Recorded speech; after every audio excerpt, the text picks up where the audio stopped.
I'm Haley Taylor, and you're listening to the Rough Draft Diaries.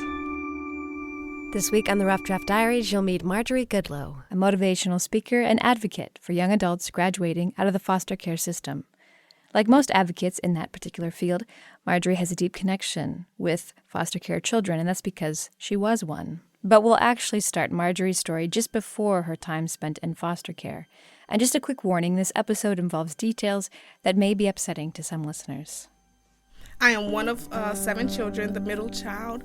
I am the child or daughter of a drug addict and prostitute. My mother spent many nights in the streets supporting her habit, of course, and my father was never around, which resulted in my siblings and I ending up in foster care as a result of abuse and neglect, as well as my mother's dependence on drugs and alcohol. Marjory entered her first foster home at the age of 9 and never stayed in the same place for the next 7 or 8 years, constantly switching from foster home to foster home. Marjory can't remember the exact number of foster homes she's been through, but she can remember what those homes were like. I think I had a wide variety of experiences in foster care. In one of my homes, I was sexually abused. In another home, food was withheld from me as a form of punishment. In another home, my siblings were withheld from me as a form of punishment. But then I did have supportive foster parents who were there to encourage me and tell me that just because my situation doesn't mean that I was destined for failure. So my experience is unique in the sense that I did have multiple foster placements and I did have multiple foster experiences as well. Although Marjory did experience a positive environment from time to time, she developed a system that helped usher her out of homes where she did not feel comfortable.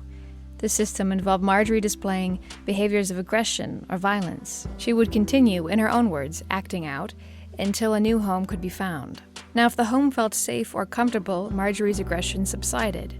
And this system continued until Marjory entered the home of the late Dr. Helen Brown, her last and most likely best foster home experience. And in her, she saw greatness in me, so she would let me know that no matter where you came from, there's still greatness in you and you can be somebody. You are somebody. And I was silly enough to believe her when she said that I was someone. And so I began to take that and replace that with the negative thoughts that I had once had, which were telling me that I was no one, that I would never amount up to anything. Because before then, individuals had told me I was going to be just like my mother. I was just going to be a drug addict and prostitute and pregnant by the age of 16. So I believed that was my reality. And then Dr. Brown would tell me that there is greatness in you. You are destined for something. You have a calling on your life. And again, it really came from a change in mindset and someone really invested in me and telling me that I am great and that I can do great things. And Marjory has already achieved many great things. In 2009, Marjory received her Bachelor of Arts in Women and Gender Studies at the University of Toledo. She went on to earn her Master's in Public Administration in 2011 and is currently pursuing a PhD in Educational Leadership, again at the University of Toledo. In 2014, Marjory released a book called More Than Meets the Eye, documenting her own story with growing up out of the foster care system. She's also a keynote speaker, giving college, corporate, and community lectures across the states. And these presentations all revolve around Marjory's passion to improve the lives of adults who have aged out of the foster care system.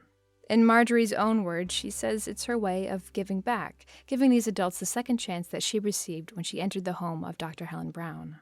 And Marjory connects with these individuals in different ways. Sometimes she meets them through her presentations, or maybe someone has read her book. Other times, she's not exactly sure how, but she gets a phone call with someone who is in need of some extra support. And again, most of these calls come from adults who have aged out of the foster care system. So usually it's a 3:00 a.m. Phone call, someone in crisis. I've had individuals calling me in the middle of a domestic violence dispute and they want to get out of the situation. They don't have anywhere to go. So I will pick them up, make sure they're safe, and house them at my house. Or it could be finding out that someone's homeless, sleeping in the emergency room ER, have nowhere to go, and I pick them up. A lot of times they end up at my house, and then I help them along the way set things in place to become successful adults. And those 2 particular incidents that I just spoke of, they're at this point, very successful adults, have their own apartment, have their own job, and just really grateful to the point that now they're helping me reach back and help other youth. So those are the situations that I get a lot of times.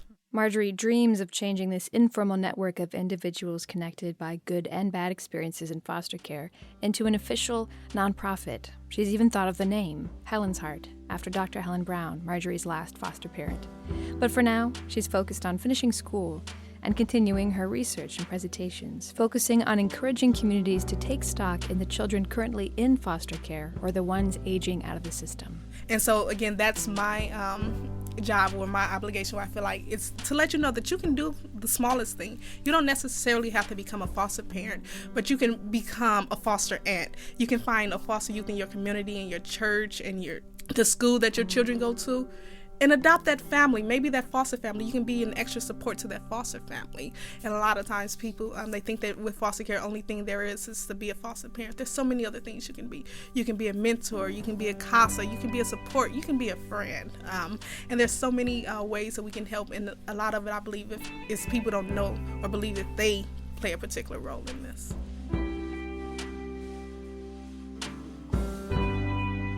I'm Haley Taylor, and thanks for listening to this episode of the Rough Draft Diaries. Marjory's choices for the next episode of the Rough Draft Diaries include... My person would be Savannah Heinlein, in the place, Rust Belt Coffee, for those of us with long days who love coffee. And the topic that's kind of dear to my heart right now is caring for aging parents. You'll have to tune in next time to find out who I pick on the Rough Draft Diaries.